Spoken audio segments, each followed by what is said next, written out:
Kita langsung ke Pak Anhar Gonggong. Pak Anhar, Anda melihatnya bagaimana ketika sebuah institusi kementerian mengeluarkan buku dalam bentuk soft copy sejarah seperti itu, Kamus Sejarah Indonesia jilid pertama, namun tidak dicantumkan nama tokoh pendiri Nahdlatul Ulama, Kiai Haji Hashim Asy'ari? Ya, komentar saya pertama, saya menghargai karena sudah meminta maaf di satu. Tapi bagi saya persoalannya bukan sekedar maaf, tapi itu malah aneh. Anehnya apa? Masa orang seperti sehebat itu tidak masuk di dalamnya? Siapa yang tidak kenal beliau?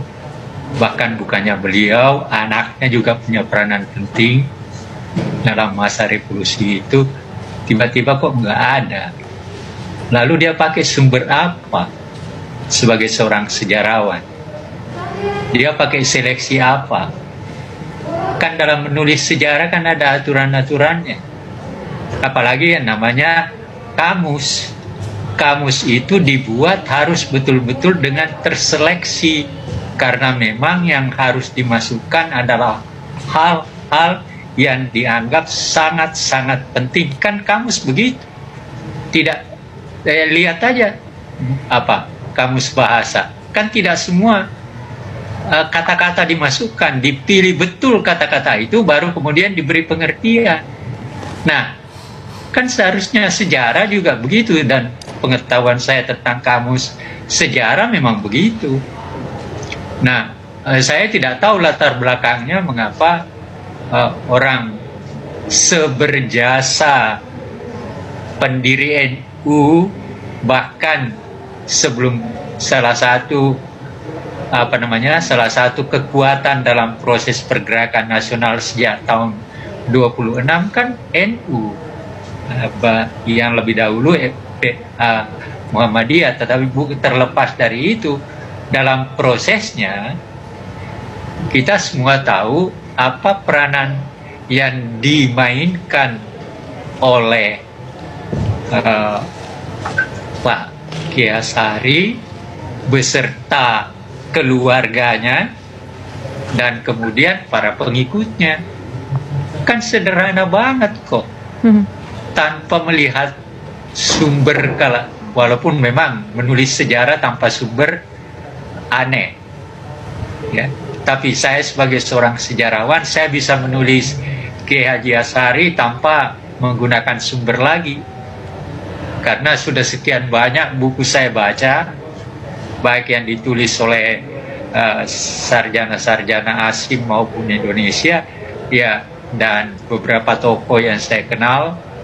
Ya, bagi saya menulis Kiai Hasy'ari itu bukan persoalan besar. Nah, barangkali yang keliru pada mereka adalah ketika menyeleksi tokoh mana yang mau. Nah, di situ kelirunya, karena tokoh sebesar Hasy'ari nggak masuk dalam seleksi itu, akhirnya ya seperti sekarang. Jadi itu bagi saya aneh dalam arti kata penulisnya kan para sejarawan, dan sejarawan itu pasti tahu bagaimana menulis, bagaimana melakukan penelitian, metodenya apa, dan ini kan lebih bersifat biografis. Apanya yang susah lah? Ya, nama Kiai Haji Hasy'ari itu ada di mana-mana, semua orang, tukang beca aja tahu kok. Kenapa mesti tidak masuk di dalamnya? Kan itu. Jadi saya sebagai seorang yang belajar sejarah, karena yang nulis itu juga teman-teman saya, ya cukup menyesalkan saja dalam arti kata itu. Dan saya berharap betul kepada Departemen Pendidikan, karena seperti yang dikatakan oleh Bu Yeni tadi, ini kan juga untuk kepentingan masa depan. Nah, ketika kita menulis sesuatu dan keliru seperti itu, ya apa yang mau dikatakan selain daripada harus melakukan sesuatu seleksi lebih baik. Departemen Pendidikan, tolong, Departemen Pendidikan dan Kebudayaan, tolong benar-benar menggunakan kesempatan dan hak yang dia miliki sebaik-baiknya, karena apa yang dikerjakannya itu adalah menyangkut bangsa, bukan menyangkut pada penulisnya. Baik, Pak Anhar. Kalau dia sekedar Kita dapat itu poinnya. selesai. Baik, kita dapat Iya. poinnya. Ada rasa kecewa dari seorang sejarawan mengenai ada beberapa nama tokoh bangsa tidak masuk, termasuk nama Hasyim Asy'ari yang begitu mengejutkan. Nah, terakhir saya ingin ke Mbak Yeni. Mbak Yeni, apa mungkin hal yang ingin Anda sampaikan kepada pemerintah dalam kesempatan sore hari ini, meskipun pemerintah sudah mengakui bahwa ini adalah kealpaan, dalam hal ini adalah Kementerian Pendidikan dan Kebudayaan? Ya, yang ingin saya sampaikan adalah bahwa kealpaan tersebut dan niat baik untuk melakukan revisi harus segera ditindaklanjuti.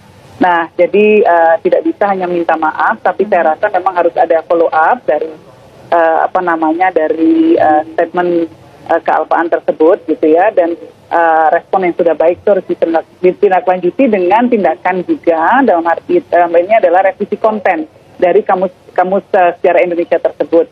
Nah, pesan saya melanjutkan apa yang dikatakan oleh Pak Anhar tadi, bahwa dalam proses penyusunan harus betul-betul diperhatikan tim penyusunnya, orang-orang yang mengerti sejarah Indonesia.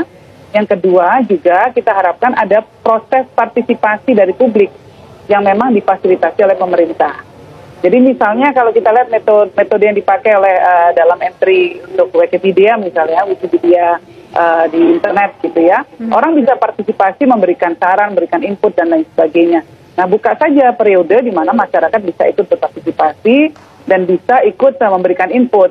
Jadi selama proses ini berjalan dengan transparan, melibatkan banyak pihak, saya rasa akan jauh lebih baik daripada seperti sekarang ya, tahu-tahu sudah terlanjur keluar kemana-mana naskahnya dan ternyata memuat kesalahan-kesalahan yang cukup fatal. Jadi mungkin dari saya itu. Baik.